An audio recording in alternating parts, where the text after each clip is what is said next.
Buenas noches, una nueva emisión del Grano del Sistema. Recuerden que abajo del título del programa y antes de los horarios está el link del último programa subido a Libri. Varias veces me piden que dé las fuentes. En el sitio otracara.org, que aparece en las placas del inicio, están los textos del programa. Más no puedo hacer. Como tengo unos cuantos seguidores en Uruguay, a partir de mañana por Libri, no, vamos a mandar por Populus, a ver qué pasa. Va a aparecer, o vamos a mandar por Populus, o si vamos a mandar por Populus, por las dos, vamos a mandar por Populus.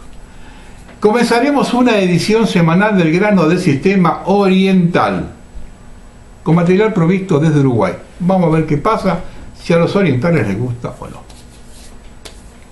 Bueno. Continuamente me recuerdan de tal o cual cosa que dije hace unos años y se está cumpliendo. Por otro lado, no son pocos los que me acusan de anunciar cosas que no se cumplen. Y aquí hay un problema recurrente de los argentinos que yo vengo mencionando hace años. En general tenemos una mirada inmediatista, todo queremos que se resuelva enseguida.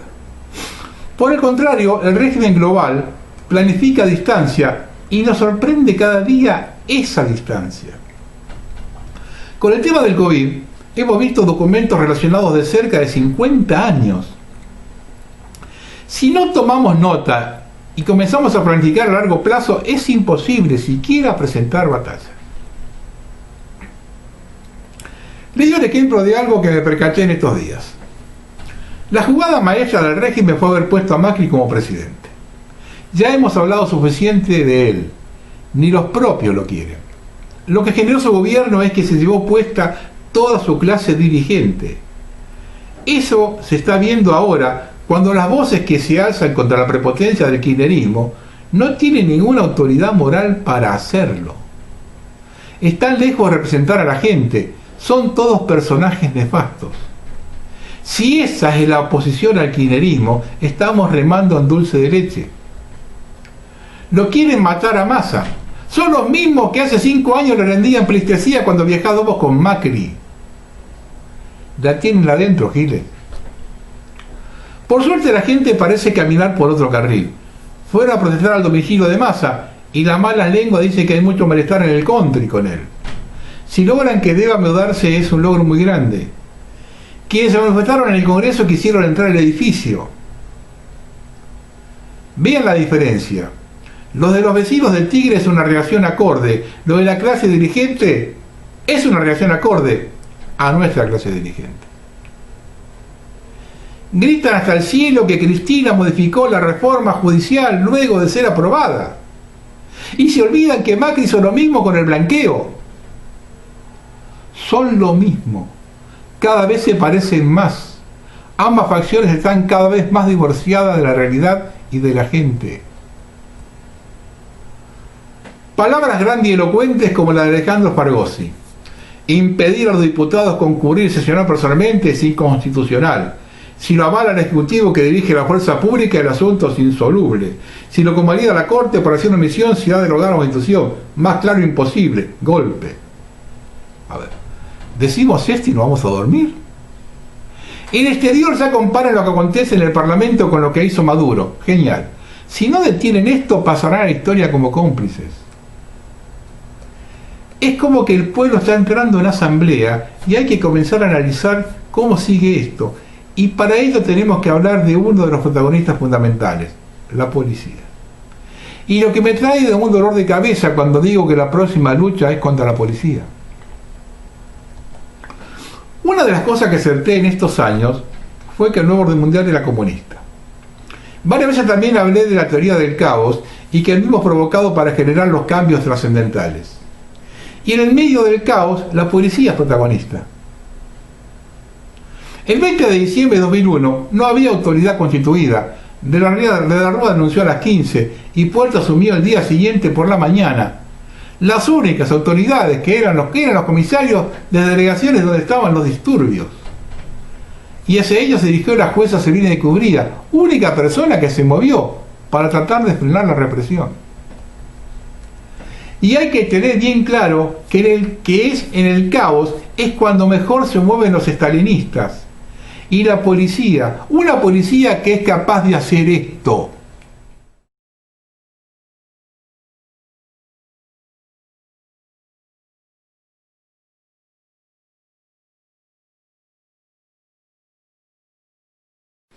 Y acá hay que comenzar a hablar de algo que nadie quiere hablar, de la creación de las 3A, porque estamos en un paso de repetir la historia. El acta fundacional de la Alianza Anticomunista Argentina es del 1 de octubre, 6 días después del asesinato de Rucci.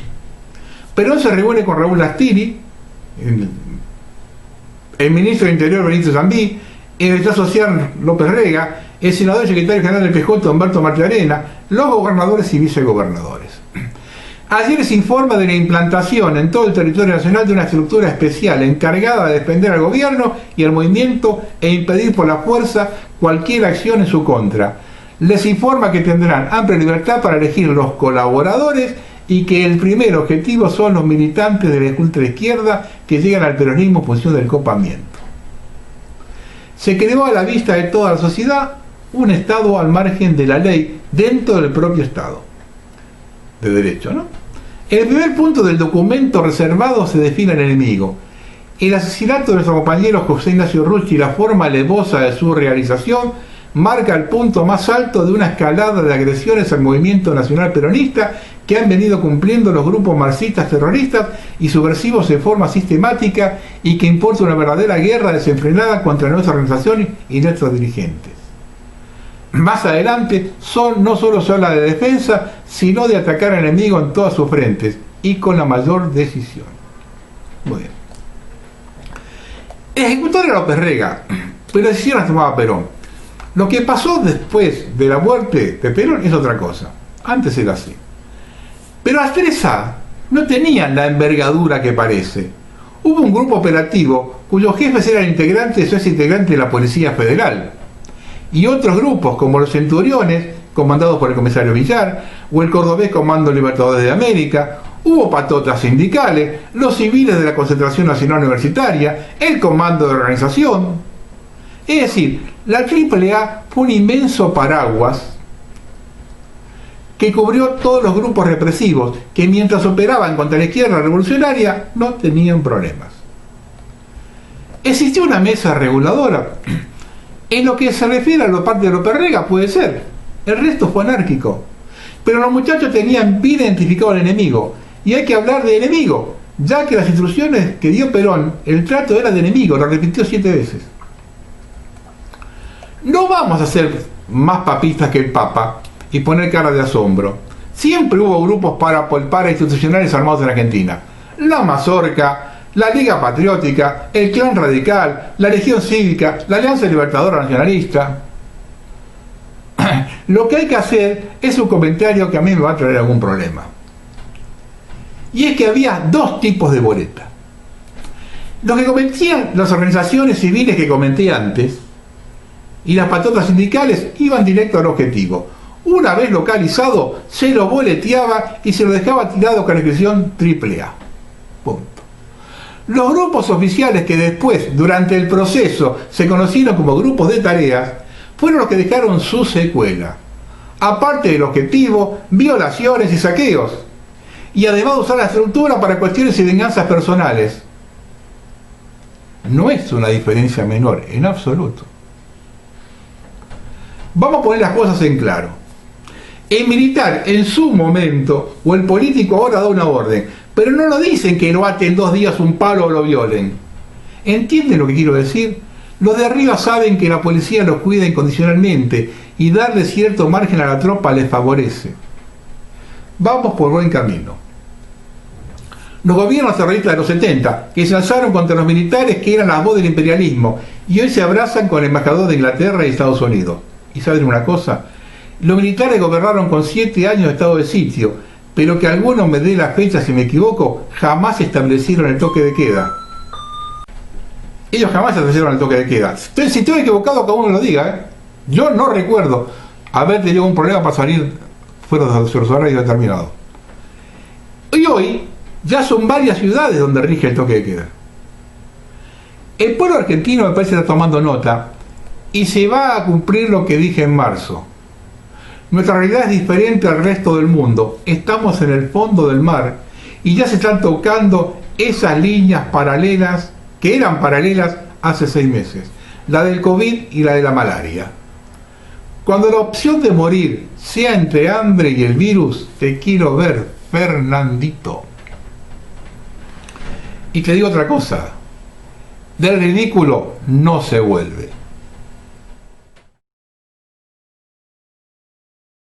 In Anlehnung an Anmerkung 6a zum Kapitel 2 der KM hat die Zollverwaltung zusätzlich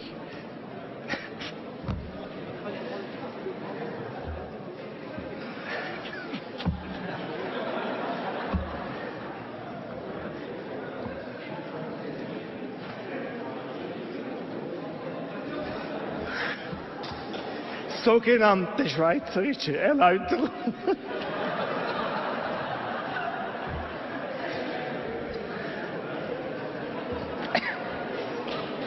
zum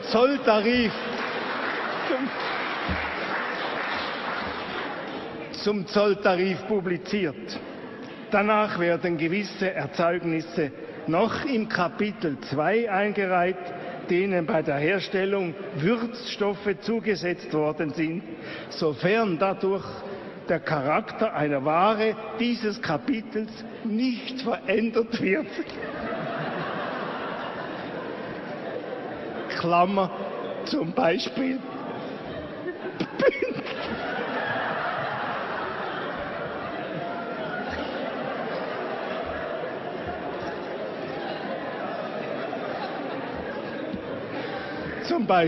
Bündnerfleisch.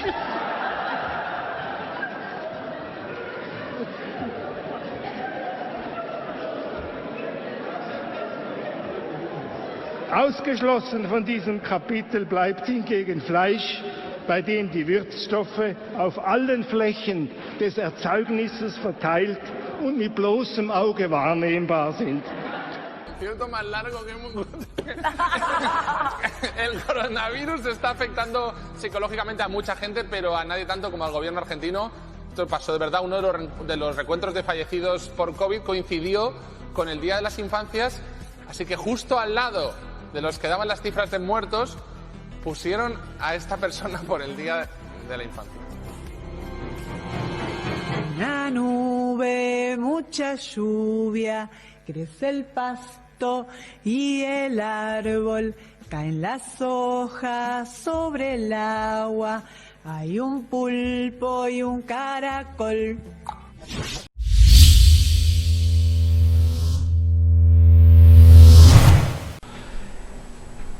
Y si hay que regresar a los 70, vamos derecho a los 70. En la base naval de Puerto Belgrano denuncian faltante de municiones. Se trata de munición calibre 7.62 que se encontraba almacenada en los polvorines de dicha base naval y cuyo faltante fue detectado durante una inspección de rutina. Si bien este hecho reviste de mayor gravedad por tratarse de municiones, en tiempos recientes ya se han registrado hechos delictivos vinculados a la base.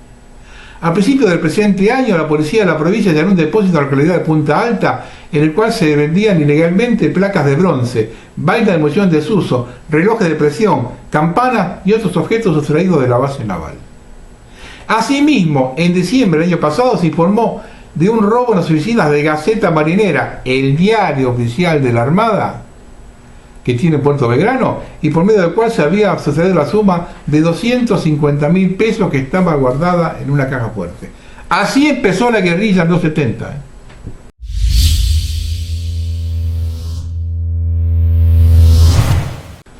Para algunos dormidos, estas son las fases del neocomunismo o socialismo del siglo XXI. Primera etapa, implantación del gobierno izquierdista. Esta etapa puede ocupar una o hasta 3 presidencias del mismo gobernante, o mismo partido o coalición de izquierda. Dependerá de la aceptación popular de la implementación de cada uno de estos puntos, pudiendo en consecuencia omitir algunos de ellos o bien acelerar el proceso en la segunda etapa. Asistencialismo. Aumento de asignaciones familiares por hijo, embarazadas, planes de emergencia, subsidios, etc. Objetivo siembra de votos para la próxima elección. El gobierno está promocionando como un gran hecho positivo haber llegado a 10 millones de planes. No 10 millones de puestos de trabajo, 10 millones de planes. Es decir, celebran el fracaso. Aumento de cantidad de cargos públicos. Por cada nuevo empleo público se estiman 4 votos del grupo familiar. Los capitales privados comienzan a abandonar sus inversiones, sus empleados son absorbidos por el sistema público, objetiva siembra de votos. Aumento de salarios y pasividades, incluye pasividades sin aportes jubilatorios. Inicialmente cuenta con el obvio beneplácito de la clase trabajadora y sindicato. Más adelante comienza la espiral inflacionaria que licuará todos los aumentos. Objetivo, fidelización de votantes y siembra de nuevos votos. Medio de comunicación. A través de la publicidad oficial se asegura que solo tengan voz aquellos periodistas, actores, conductores y artistas oficialistas. Comienza la autocensura. Fuerzas Armadas y de Seguridad. Persecución de quienes los han combatido en la guerra contra la subversión. 60-70. En Chile, Argentina, Uruguay y Bolivia. Persecución mediática y judicial. Cultura. Campañas mediáticas e instalación de matrices de opinión contrarias de personalidades opositoras de la cultura local. Corrupción. Se da a conocimiento público hechos de corrupción de funcionarios de tercera o cuarta línea. Esto tiene un doble objetivo. Impacto social de que el gobierno no admite la corrupción y al mismo tiempo alinear tras sí a toda la administración pública que, temerosa de persecución judicial y complot armado en su contra, actúen fielmente al gobierno. Esto, sumado a los funcionarios de confianza políticos incapaces de encontrar otro trabajo semejante, logran que los hechos de corrupción sean reducidos a una mesa chica del gobierno, pero ampliada en cuanto a montos se refiere. Discriminación y derechos humanos. El gobierno encuentra un nicho de votantes en las minorías marginadas, indígenas, homosexuales, transexuales, etc., y legisla para ellos. Objetivo: creación de grupos ideológicos para defensa del modelo y fidelización de votantes. Se promueve con la especulación de acusaciones de discriminación en conflictos personales, laborales, etc. Revisión del pasado reciente. Evocación permanente de pasadas dictaduras militares o gobiernos democráticos. Objetivo: recrear la imagen de un enemigo inexistente en la actualidad pero temido, instalarse como la única opción posible de gobierno. Desvalorización de símbolos patrios, modificaciones en banderas, escudos e himnos. Eso la estamos viendo a rolete acá ahora. Aumento exponencial de la delincuencia común. La delincuencia es esencial a la implantación del neocomunismo. Los hechos de violencia neutralizan, atomizan, aíslan y recluyen los posibles actos de protesta de trabajadores de clase media. Los delincuentes ganan la calle. Incluye el programa de desarme de la población civil. Al mismo tiempo, la misma delincuencia será en el futuro mano de obra barata del narcotráfico. Fuerza de seguridad, desmantelamiento progresivo, campaña de desprestigio por supuestos hechos de corrupción, falta de equipamiento y autoridad para ejercer la tarea en pos de garantizar los derechos humanos de los delincuentes. Impunidad de los hechos delictivos. Jueces de garantía afianzan la impunidad. Utilización para delinquir de menores de edad inimputables. Oposición. Comienza a fragmentarse y a alinearse detrás del bando oficialista. No hay referentes. Iglesia. Comienzan los choques con autoridades y la Iglesia Católica. Educación. Creación de nuevas universidades, becas indiscriminadas, clientelismo y semilleros de grupos de izquierda que sostendrán ideológicamente al régimen. A esta altura el nivel educativo es muy bajo en todos los niveles de la enseñanza. Ocupaciones de fábricas no operativas y de tierras fiscales o privadas. Como antesala de las expropiaciones, los capitales extranjeros comienzan a retirarse del país. Persecuciones mediáticas a empresarios nacionales, estatización de empresas privatizadas, la clase media es incapaz de organizarse en oposición. Aumento de ONG de izquierda, creación de redes de transnacionales para la sede y opositores, creación de grupos de choque, utilizado como sostén de violencia sin armas aún, promotores del modelo en actos políticos oficialistas y para neutralizar actos públicos de oposición, vinculados a determinadas dirigencias de sectores deportivos y narcotráfico. Aumento de impuestos a las ganancias o riqueza. Estos impuestos alcanzan a trabajadores con salarios medios y medios bajos, cuyo fin confiscatorio replica la redistribución de la riqueza. Aumento del consumo de drogas y narcotráfico. nuevas pistas clandestinas, aumento de accidentes de avionetas por sobrecarga, nacimiento de una nueva clase social opulenta, en su mayoría jóvenes menores a 40 años. Censo habitacional, su objetivo es conocer la cantidad de viviendas desocupadas y propietarios con más de una vivienda. Los datos son registrados para la tercera fase. Fragmentación de la central sindical. Aquellos dirigentes no alineados con el incipiente régimen se retiran para formar centrales sindicales disidentes sin menor éxito. Quiebre del sistema de salud. Las prestadoras privadas de salud no logran brindar servicios de calidad en un escenario de creciente inflación y alto costo de salarios y riesgos laborales. Son casi obligadas a vender sus empresas al precio vil o bien serán estatizadas. Los hospitales estatales tendrán como públicos sectores bajos, medio bajo, medio y medio alto, con el consiguiente colapso del sistema.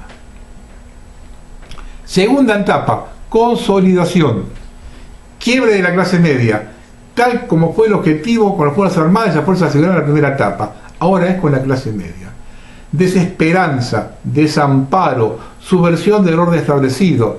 El objetivo es destruirla, mejor aún, igualarla hacia abajo, más abajo aún que la clase baja. Estigmatizarla, hacerla culpable de la pobreza de otros, de las dificultades militares, de la discriminación, del maltrato que sufrían los delincuentes, etc. Una clase media atomizada, culposa, temerosa y cómoda no podrá hacer frente a estos regímenes. Reforma constitucional para entronizarse en el poder. Puede o no ser necesario. Dependerá de las posibilidades de otros candidatos opositores que para entonces o bien se habrán alineado al régimen o habrán salido de la escena política. Aprobación del matrimonio homosexual, aprobación del aborto, ley de medios o ley mordaza, ley de censura, persecución plena de opositores, guerra mediática y judicial, judicialización de todos los conflictos, judicialización de la política. El Poder Judicial colapsa, convirtiéndose en una escribanía del gobierno. La delincuencia gobierna las calles, la impunidad es total, deterioro económico, comienza aceleradamente la espiral inflacionaria. La legalización de las drogas, legalización, tenencia y plantación para consumo personal de las drogas, destrucción total moral y física a las Fuerzas Armadas y de Seguridad. Oposición fragmentada puede ganar elecciones legislativas, pero son incapaces de generar una eficaz gestión y menos aún crecer el número de adherentes. Se generan nuevos enemigos de izquierda, grupos de choque ahora armados comienzan a actuar. Política, ideológica y operativamente responden al gobierno de turno, pero mediáticamente son grupos de otra izquierda opuestos al oficialismo. En el futuro formarán las milicias armadas. División de municipios, provincias o departamentos. Promueve el armado electoral, creación de cargos públicos y mayor control de grupos opositores a nivel local. Persecución de minorías católicas, ley de cultos. La sanción de esta ley permite la persecución de grupos católicos, evangélicos y cristianos de escuelas espirituales de orden abierto. Creación de milicias armadas. Los anteriores grupos de choque solo presentes en actos de gobierno o infiltrados en grupos opositores. Ahora recibirán instrucción militar en reemplazo de las Fuerzas Armadas y destruidas en la segunda etapa. Y la tercera y última etapa, fase inicial del neocomunismo. Expropiaciones, presos y crímenes políticos, ataque a la Iglesia Católica, régimen electoral a medida del partido gobierno, elecciones espurias, espiral inflacionaria. Esta enumeración cronológica nos permite identificar en qué etapa estamos.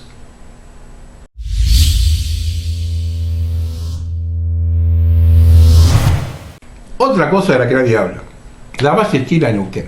Bien. Gravísimo para Argentina. ¿Sabe cuál es la función de la base militar china en Neuquén? El seguimiento y control del lanzamiento de misiles balísticos chinos, siguiendo su telemetría por satélite.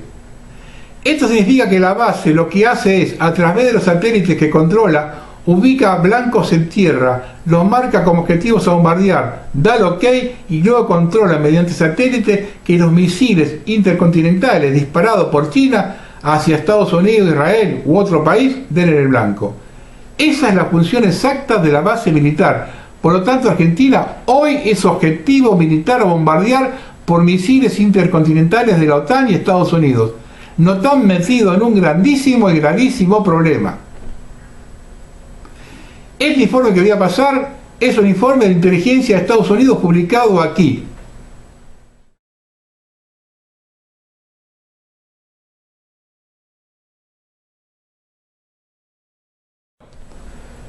PRC es República Popular de China. PLA, el Ejército de Liberación del Pueblo. SSF, Fuerza de Apoyo Estratégico. SSD, Departamento de Sistemas Especiales. El Departamento de Sistemas Especiales de la Fuerza de Apoyo Estratégico es responsable de casi todas las operaciones del espacio del Ejército de Liberación, incluyendo lanzamiento y soporte de espacio, espacio de vigilancia, soporte de información espacial, telemetría, seguimiento y control del espacio y guerra espacial. El Departamento de Sistemas Especiales busca resolver la lucha burocrática que existió en la misión del Ejército de Liberación. Como elementos de la misión se dispersan anteriormente a través de varias organizaciones nacionales y subordinadas de servicios.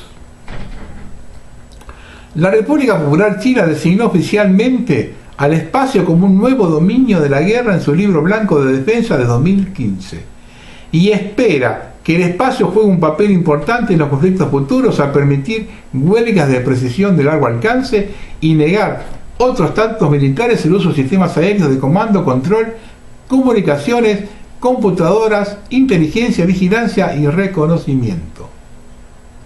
El C4ISR. El Departamento de Sistema Especial opera al menos 8 bases, incluyendo aquellas cuyas misiones principales son el lanzamiento y seguimiento de la I+D y el funcionamiento de los satélites vitales para la arquitectura general del C4ISR de China.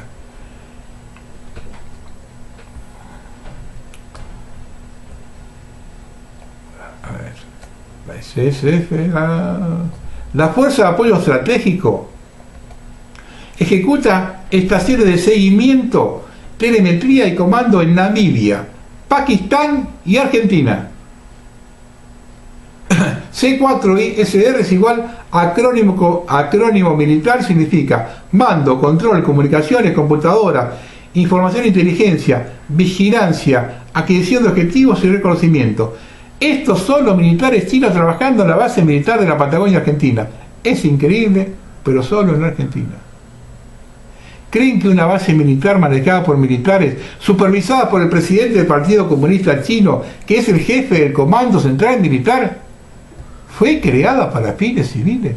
Fíjense en el quilombo que nos metieron, en un conflicto.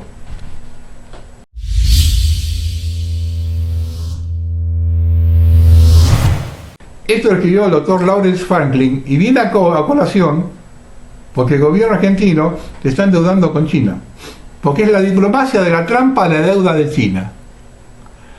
Las grandes vías del presidente del Partido Comunista Chino, Xi Jinping, ahora tienen un alcance global y se extienden hasta Djibouti, un punto de aseguramiento máximo marítimo estratégico en África, al oeste de la península arábiga o Ecuador, hogar de las terceras reservas de petróleo más grandes de América del Sur. Sin embargo, los beneficios económicos de algunos de los acuerdos entre China y los países pobres del tercer mundo en África y América Latina son cuestionables. Algunos de estos paquetes bilaterales parecen ideados para aprisionar a los estados ya empobrecidos en reinos de vasallaje económico permanente para China. Los objetivos de los programas BRI globales de China son claramente tanto estratégicos y políticos como económicos. Los proyectos BRI no parecen diseñados tanto para ganar nuevos amigos como para ganar nuevos dependientes, especialmente en áreas descuidadas por Occidente o en la esfera de influencia occidental. El objetivo final de la dimensión global de la empresa BRI de China parece estar orientado a reemplazar la dimensión política, militar y económica existente del orden democrático liberal de Occidente, de nuevo como era de esperar por una dominada únicamente por el Partido Comunista de China. La propuesta de política exterior característica del presidente del Partido Comunista Chino, Xi Jinping, ha sido el programa comercial estratégico de iniciativa de la Franja y la ruta BRI. Al principio la red se planteó como una reestructuración de la antigua ruta comercial terrestre, la ruta de la seda, que unía China con Europa, Esta nueva ruta de la seda, como su predecesora, atravesaría las vastas estepas de Asia Central, pero la BRI contemporánea supuestamente está destinada a servir también como una bendición económica para todos los países a lo largo de la ruta. Xi Jinping siguió rápidamente el BRI terrestre con una versión marítima, presumiblemente para conectar los puertos chinos en el mar del sur de China con los puertos marítimos en el Océano Índico, continuándose los estados de Medio Oriente y finalmente llegando a los puertos europeos. Inicialmente estas propuestas solo habían involucrado a países a lo largo de las rutas BRI. Ahora las grandes vías de Xi tienen un alcance global y se extienden hasta Djibouti, un punto de estrangulamiento marítimo estratégico en África, al oeste de la península arábiga o Ecuador, hogar de las terceras reservas de petróleo más grandes de América del Sur. Las redes de BRI tienen claramente la intención de beneficiar a China, ya sea estimulando un enorme aumento en el comercio o cuando las deudas no se puedan pagar, apropiándose de los activos que China seleccione. China, como el mayor importador mundial de petróleo, podrá diversificar sus fuentes de petróleo como consecuencia de varios acuerdos bilaterales BRI. Es muy probable que China también espere obtener beneficios políticos a través de los acuerdos BRI.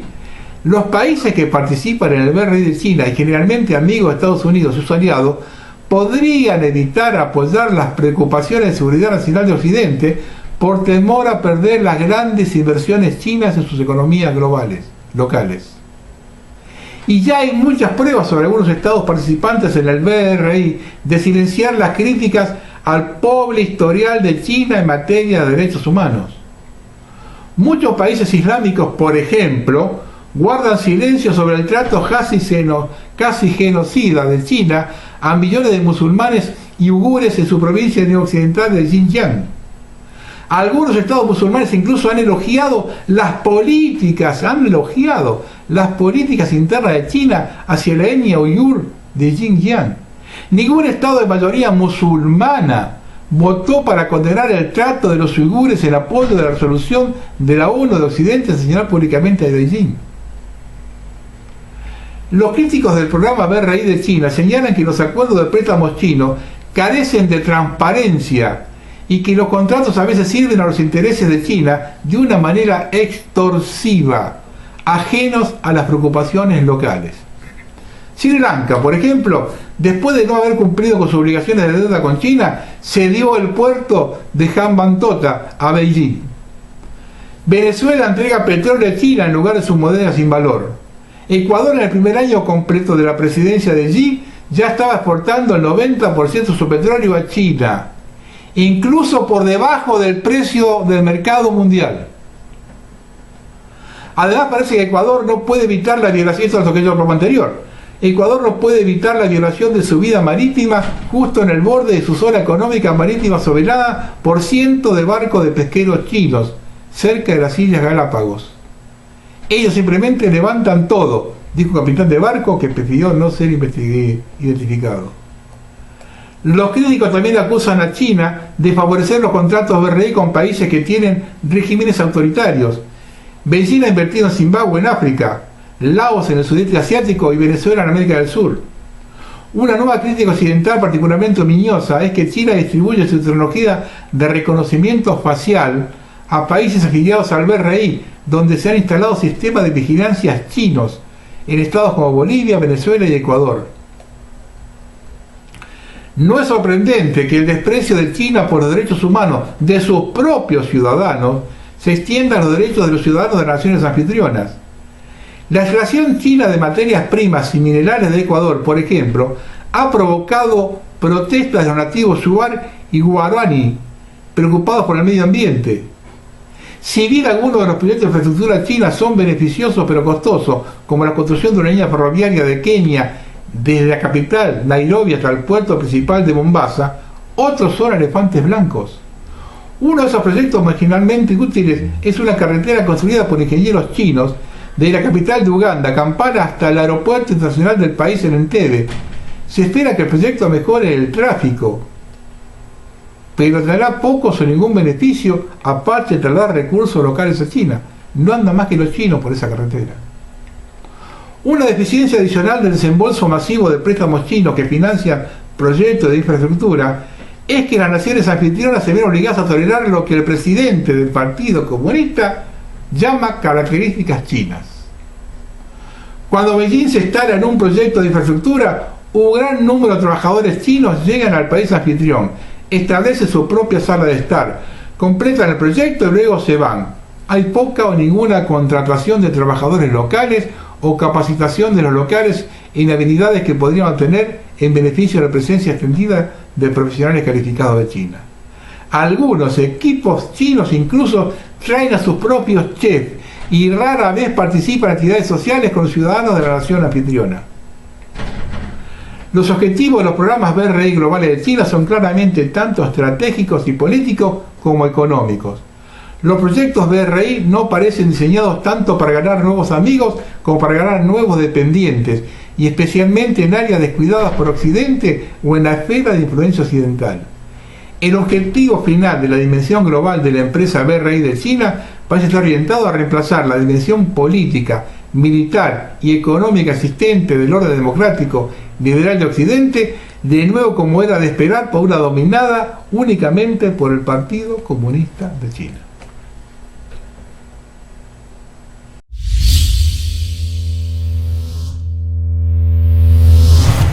Y esto que yo vengo hablando en soledad, esto lo escribió Fernando Karkoviak, que era la central nuclear china, acá en Atucha, en Zárate.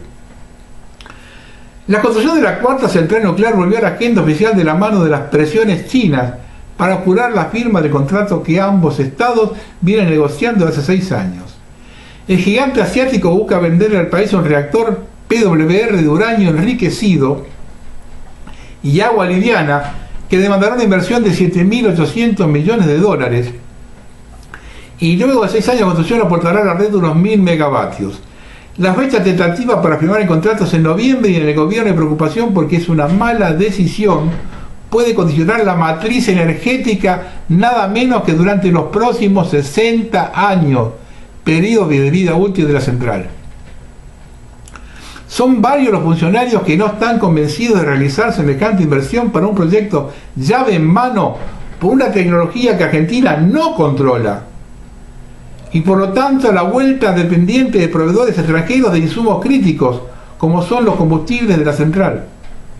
El informe de IESO señala que la energía es un bien estratégico para asegurar la soberanía económica y advierte que seguir adelante solo con la construcción del reactor Hualong sería la peor de las arneas posibles. El problema fundamental está, dos problemas fundamentales. Primero, que es una prueba, no hay ningún extractor instalado en el mundo como ese. Acá, caballito de batalla, conejillo de India, de un proyecto nuclear, nada más que de ese, un proyecto nuclear. Y segundo, que lo cambia la matriz, porque Argentina viene trabajando en energía nuclear de una forma que es con agua pesada y esto es con agua liviana. No sirve nada lo que hicimos. Es una locura, por eso dice, es la peor de las alternativas posibles.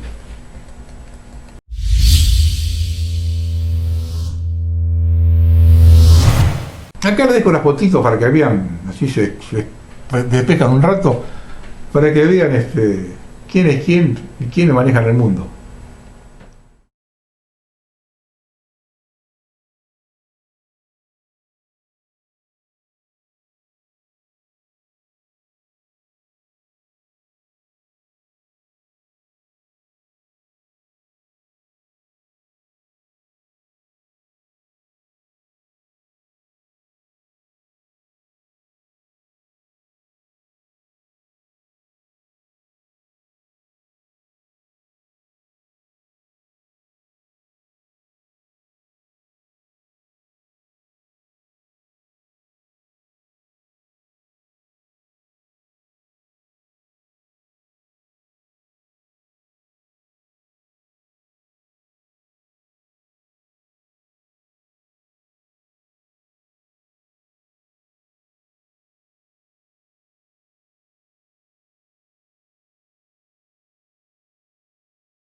Esto lo escribió Chris Moss, que es el fracaso del modelo COVID argentino. Aclamado como un modelo al comienzo de la pandemia, el encierro más largo del mundo no ha salvado a la Argentina de la miseria del coronavirus, mientras los casos y las muertes diarias continúan disparándose. Argentina entra en otro bloqueo. Se está tambaleando al borde del top 10 mundial de casos de coronavirus y es uno de los pocos países donde la curva en casi todos los gráficos estadísticos está disparando. El viernes 28 de agosto, el presidente Alberto Fernández informó a la Nación que eran necesarios 3 semanas más de encierro para detener la propagación del virus y detener las muertes. El problema no está solo en AMBA, el problema está en todo el país. El Gran Buenos Aires, donde viven más de un tercio de los argentinos, es aquí donde ha estado en vigor el estricto cierre, con solo modificaciones ocasionales desde el 20 de marzo. Durante largos periodos la gente no ha podido salir de su casa excepto para comprar alimentos o recoger medicina. Esto viene de afuera, Incluso la recreación al aire libre estuvo prohibida durante semanas. A pesar de ello, muchas empresas permanecen cerradas.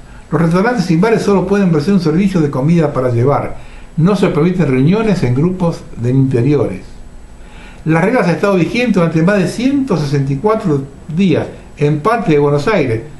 No obstante, incluso el presidente admite, estamos muy lejos de resolver el problema en AMBA. Con la llegada de la primavera, la temporada turística suele reiniciarse. Antes de la pandemia, los vuelos directos del Reino Unido, así como de Europa y muchos centros de Estados Unidos, aseguraban que la capital disfrutara de un flujo constante de turistas. Pero el COVID-19 y lo que ahora es el bloqueo más largo del mundo ha impactado todos los aspectos de la vida de Buenos Aires. Su célebre escena cultural se ha derrumbado. Todos los museos y galerías de propiedad estatal están cerrados. Las clases de tango, milongas y espectáculos están cerrados. El Campeonato Mundial de Tango anual, que se desarrolló del 26 al 30 de agosto, fue un evento solo virtual. Buenos Aires es el hogar de una de las más grandes sociedades de cafés del mundo y es un importante centro gastronómico. Los porteños no hacen cola para comprar vasos de plástico de café con leche o sándwiches en caja. Se sientan para relajarse y charlar, reunirse con amigos y familiares en sus cafés locales y parrillas baratas y alegres, un estilo de vida mediterráneo heredado de antepasados italianos y españoles, es la norma, pero no encerrado con un efecto devastador. Según la Asociación de Hoteles, Restaurantes, Confiterías y Cafeterías de la República Argentina, entre 1.200 y 1.500 establecimientos de comidas y bebidas ya han cerrado definitivamente. Y otros 8.000 están al borde de un abismo. Ya se han despedido 10.000 personas en el sector de la hostelería. La facturación ya se ha desplomado entre un 80 y un 90%. Los servicios de entrega, que suponen una reducción del 20 al 35% del precio minorista de la comida y bebida, ayudan poco a los propietarios a equilibrar sus libros. En el moderno Palermo, los establecimientos venerables como el Trapiche, así como los lugares exclusivos dirigidos a los bebedores y comensales más jóvenes, han cerrado sus puertas para siempre. A fines de mayo, el Gran Café Tortoni, fundado en 1858 y el café más célebre de la Argentina, dijo que estaba vendiendo 1.000 pesos, 10 libras por día. Incluso la Biela, en la adinerada Recoleta, está luchando por sobrevivir.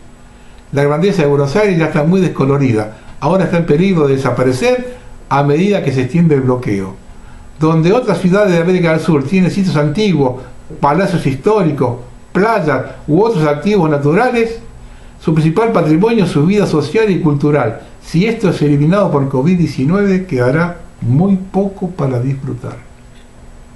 Argentina ha superado más crisis económicas que la mayoría de los demás países, pero la pandemia ha golpeado más fuerte que cualquier caída reciente. En 2001, cuando la moneda se desplomó, los turistas llenaron las mesas vacías. La gran economía informal se ha derrumbado más o menos. El desempleo masivo podría tener consecuencias nefastas, una de las cuales es el hecho de que el sistema del seguro médico privado, de que depende la mayoría de la gente, se financia con los salarios. En marzo, Argentina fue ampliamente elogiada por su rápida respuesta de la crisis. Se puede recuperar de una caída del PBI, declaró el presidente Fernández, luego de implementar un cierre anticipado, pero no poder recuperarte de la muerte. Matías de Cristóbal, director general de un grupo hotelero de lujo, Aguasi, lamenta la arrogancia. Durante los primeros meses el gobierno contó con el apoyo de la mayoría de la gente, pero las malas habilidades en la comunicación y la noción de cuándo los casos podrían alcanzar su punto máximo han erosionado la confianza. El gobierno se comparó favorablemente con Chile, Brasil y Perú e incluso con Europa, a menudo usando datos defectuosos. Cometieron un grave error al predecir un pico en abril, luego en mayo y luego en junio. Han apostado por permitir que la economía se derrumbe con la historia de que habrá muchas menos muertes porque el gobierno está encima y cuidándonos. Argentina ha registrado 410.000 casos de coronavirus hasta la fecha. En la próxima semana superará a Chile en el ranking mundial y hay muchas posibilidades que de pronto supere a España, uno de los países más afectados por la pandemia. El recuento oficial de muertes no es de 9.000, mucho más bajo que en otros países, pero actualmente se duplica cada 3 semanas. Pero ¿qué tan precisos son estos números cuando no se hacen pruebas a más de 10.000 personas cada día y en los últimos días más del 50% de las pruebas dan positivas? Los aplausos en abril fueron prematuros, dice Peter Lowe Sherlock, profesor de política social y experto en América Latina en la Universidad de East Anglia. Todo el mundo estaba elaborando políticas sobre la marcha y el cierre inicial. Allí, como en otros lugares, estaba destinado a hacer una gran declaración de política. Señala la diferencia entre declaraciones públicas y la vida en el terreno. Cualquiera que haya pasado algún tiempo en Argentina sabe que controlar los movimientos de la población es imposible. Es anárquico en el mejor de los casos. La temporada de invierno, una gran población de ancianos y una experiencia limitada para hacer frente a enfermedades infecciosas en comparación con Brasil, que ha tenido importantes brotes de Zika, dengue y malaria, contribuyen al problema.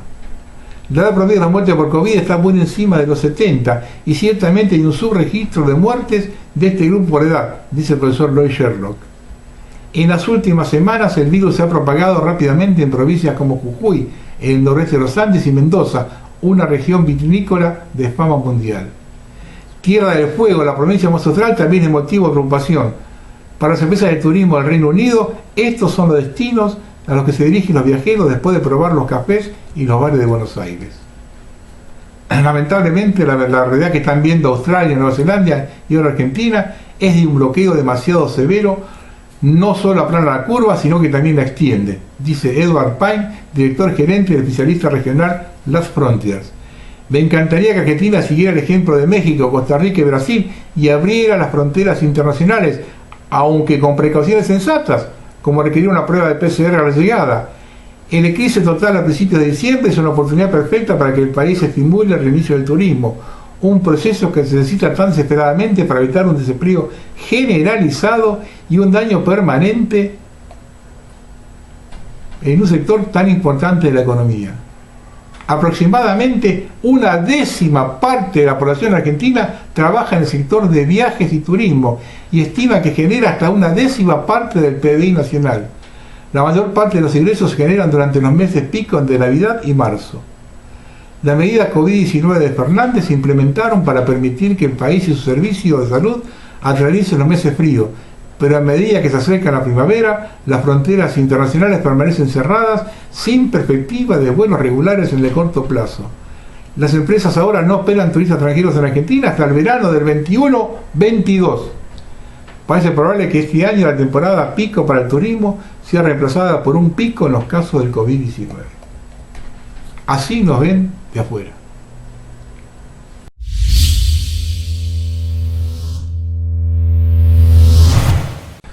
Tres cositas cortitas de China con amor. Yo insisto con esto, Inteligencia artificial, según el timbre de voz, diagnostica COVID, sin riesgo de contacto con el paciente. ¿Estás enfermo? Serás aislado. Huawei provee los celulares. Chile elimina más de 900 cruces de iglesias en la primera mitad de 2020. El Papa, mientras quiso atender a la mujer china del Vaticano, le pegó encima. Y un consejito para Trump, que vienen las elecciones. Si uno necesitaría falsear elecciones, necesitaría documentos falsos. ¿Dónde se fabrican los documentos norteamericanos? En China.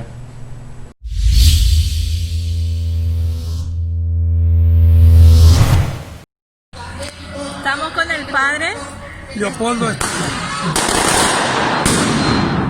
Yo soy misionero, hace 20 años que estoy en Paraguay.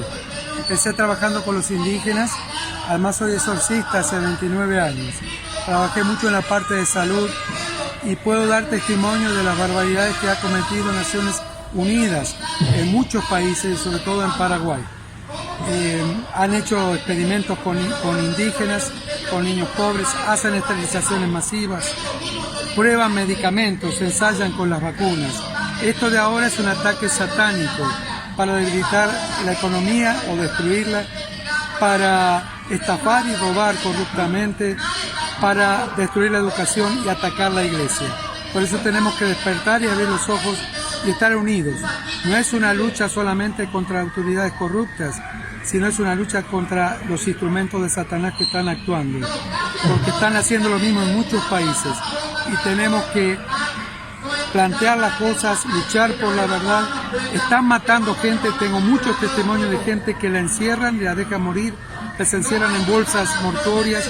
Familia Luna de Cerrito, IPS Benjamín Aceval, eso hicieron. Ancianos de IPS Central encerraron a una anciana y le querían dar formol. Hay muchos datos. Ahora estamos luchando por una paciente en Irán que está sana y la están dejando morir, una mujer joven también. Hay muchos casos. Son asesinos satánicos que tienen que ir presos por el delito grave que están cometiendo. Me duele muchísimo también que sea el único sacerdote que esté hoy acá, porque sé que la mayoría somos católicos de los que están acá, pero tiene que haber presencia también de la iglesia, porque los pastores tenemos que estar con las ovejas, no apartados, escondidos, y no tenemos que dejarnos llevar de lo que nos dicen los medios de comunicación. Tenemos que ver, investigar y estar muy cerca de Dios para que nadie nos confunda. Amén. muchísimo.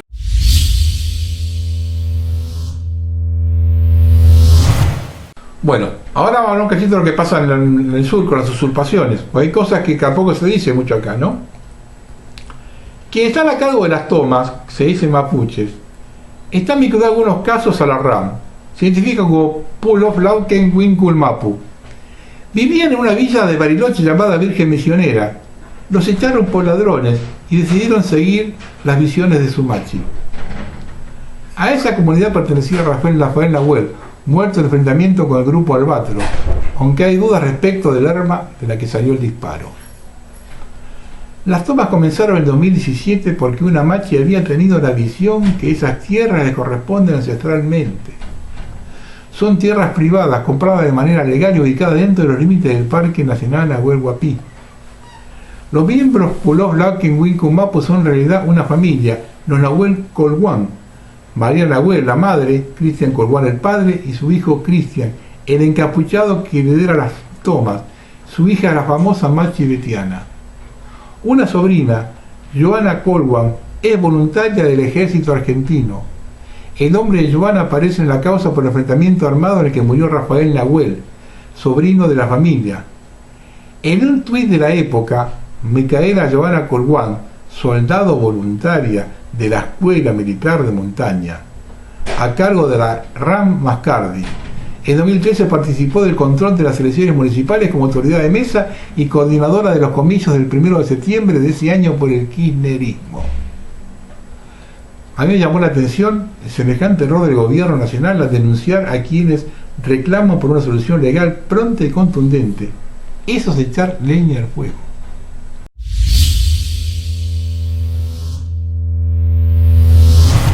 Para algunos distraídos, que siempre los hay, el dirigente del gremio gastronómico barilochense Ovidio Zúñiga reveló que existe un plan para formar una república mapuche en la Patagonia Argentina, con las tierras que le pueda ceder el gobierno nacional. En declaraciones al Cordillerano Radio, el sindicalista contó detalles de una conversación que mantuvo con Facundo Jones Wala, con quien compartió celda en el penal de Esquel. Según dijo Zúñiga, la idea independentista de los usurpadores es formar su propia república en Villa Mascardi. Zúñiga indicó que la negociación es por territorio, Ellos, equivocados o no, plantean sobre la cantidad de tierras que le dará el gobierno para hacer la República Mapuche, y los funcionarios de Buenos Aires no tienen ni idea de qué están hablando. En tal sentido, el sindicalista agregó que el objetivo racional del grupo es que el gobierno nacional llame un plebiscito para que se le pueda conformar la República Mapuche, y alertó que mientras no se den respuestas, los daños van a ser cada vez más graves y van a seguir sucediendo. No hay términos medios para ellos. Se está revelando la trama ya, ¿no?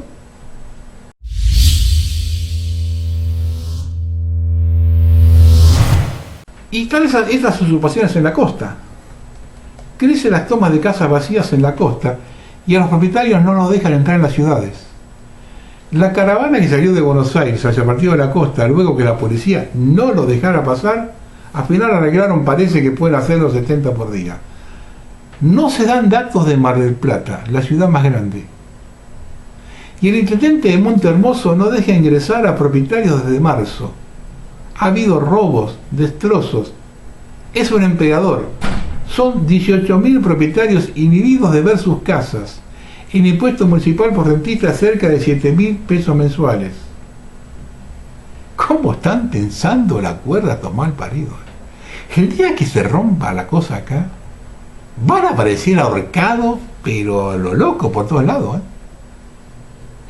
Están tensando la cuerda de una forma impresionante.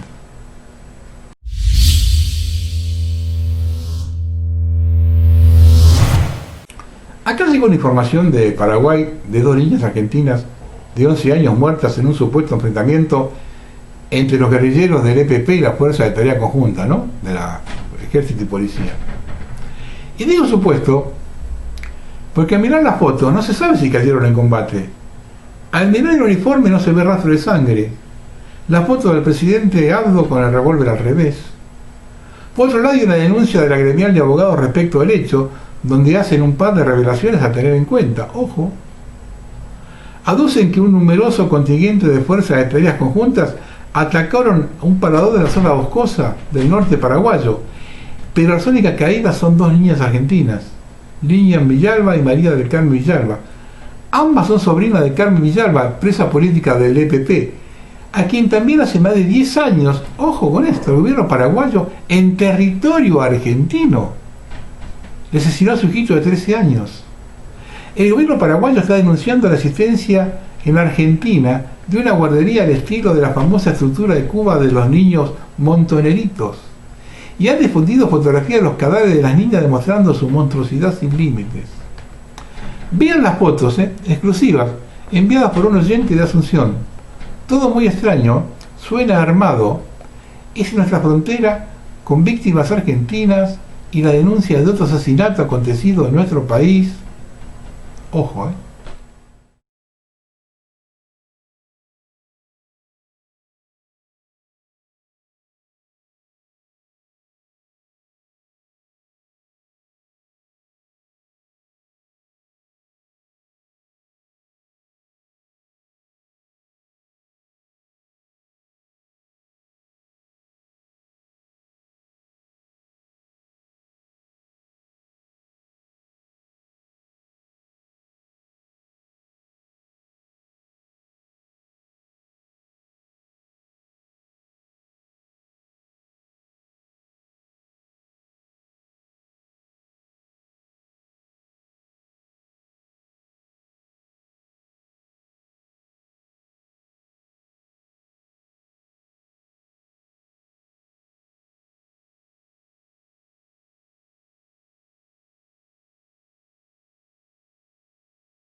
vamos a terminar. El presidente del Banco Central, Miguel Pese, y la ministra de Seguridad, Sabina Frederick, acordaron crear una unidad de control para poder arrestar con fuerzas federales a quienes compren un monto superior a $200 permitidos. Prevén hasta 8 años de prisión por comprar dólares. La insólita medida llega al mismo día en que Frederick afirmó que la usurpación de tierras y asaltos terroristas mapuches no le competen. Así el gobierno encarcela a compradores minoristas de dólares y tolera subversivos violentos. Van tomando notas de dónde lleva esta gente, ¿no? Otra. Un joven de 21 años que tenía 57 causas penales y había sido uno de los liberados en julio por la pandemia del coronavirus, fue detenido después de que le robara a un hombre y su hija en La Plata. El procedimiento fue realizado por personal del Gabinete Técnico Operativo de la Comisaría Villa Ponzati y luego identificaron al joven como uno de los 2 ladrones que el 23 de agosto cometieron un asalto como motochorro. Un hombre de 33 años caminaba junto a su pequeña hija y aparecieron 2 delincuentes en una moto. El acompañante se bajó del vehículo y la víctima, que intentaba cubrir a la niña, recibió un culatazo en el rostro. Estos jueces nunca van a pagar esas cosas. ¿Hasta cuándo los argentinos vamos a permitir que esta gente haga lo que quiera con nosotros? El primer régimen de la comunista de la historia argentina prohíbe el turismo, admite fronteras municipales y provinciales, prohíbe la libre circulación, pero hace una ley para incentivar el turismo. Una cosa de loco. Son bomberos pirómanos, ¿eh? Otro prepotente que se cree dueño de algo. El gobernador Gustavo Sáenz pidió anoche a 2 salteños más compromisos para evitar contagios de COVID-19 e informó que se verificarán en 20.000 pesos el valor de las multas para quienes no usen tapaboca, incumplan el distanciamiento social o participen en reuniones de acción sociales o familiares. ¿Qué tal si usted toma más compromiso para evitar el contrabando fronterizo, el tráfico de drogas y la seguridad en la provincia? Es más fácil perseguir a uno que no está armado y no es delincuente, ¿no? Con los otros, violín en bolsa, por no decir otra cosa en la bolsa. Yo hace años que vengo hablando de la instalación del comunismo en Argentina. Todos los días nos dan una señal. Ni de un lado ni del otro. Tenemos que darnos todo en la vuelta, hacer como 4 o 5 cuadras de más, para poder pasar recién, caminar para el otro lado. Está en el horno y con papas, que el último apague la luz.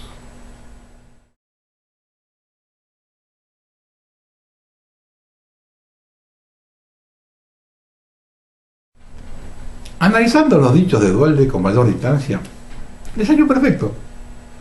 Los medios de ese régimen reflotaron la dictadura militar. Por lo tanto, al terror sanitario le sumaron el terror institucional. Lo positivo, confirmaron que lo único que lo sostiene es el miedo. Total, la gente está tranquila, ya puede tomar un café en la vereda pagando 200 pesos. Todo está en manos del pueblo argentino. Solo recuerden que esclavo es quien espera ser liberado por otro. Buenas noches.